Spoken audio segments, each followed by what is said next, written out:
Үндестік заңы қазақ тілінің дыбыстары сөз ішінде және сөз бен қосымшаның, сөз бен сөздің арасында бірімен бірі үйлесіп ыңғайласып келіп отырады.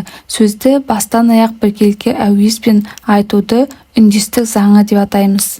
Үндестік заңы екіге бөлінеді: буын үндестігі және дыбыс үндестігі. Түбір буынның жуан және жіңішкелігіне қарай қосымшаның дыбыстары да жуан немесе жіңішке болып айтылады. Мысалы, балалар, үйлер, ауылға, көшеде, сыртта, тағы басқа. Мұны буын үндестігі дейміз.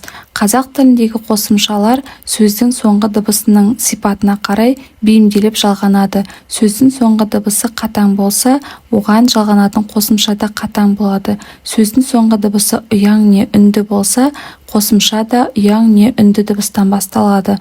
Мысалы, жазда, қалаға, мектепте, үйге, бастық, сыйлықпен, намыссыз, тағы басқа. Сөз бен қосымшаның жігінде немесе сөз бен сөздің аралығында дауыссыз дыбыстардың бірін-бірі өзіне ұқсата әсер етуі дыбыс үндестігі деп аталады. Дыбыс үндестігі үшке бөлінеді: ілгерінді ықпал, кейінді ықпал, тоғыспалы ықпал. Ілгерінді ықпал көрші дыбыстардың алдыңғысы соңғысын өзіне ұқсата әсер етуін ілгерінді ықпал дейміз. Мысалы, тастан, адамнан, көңілге.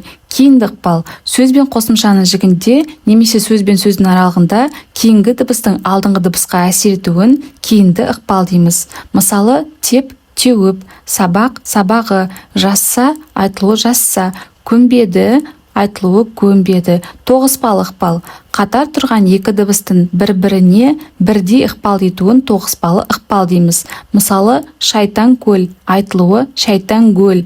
Тас жарған, айтылуы тас жарған. Осымен біздің сабағымыз аяқталды. Келесі сабақтарды бірінші болып көру үшін арнамызға міндетті түрде жазылып ал.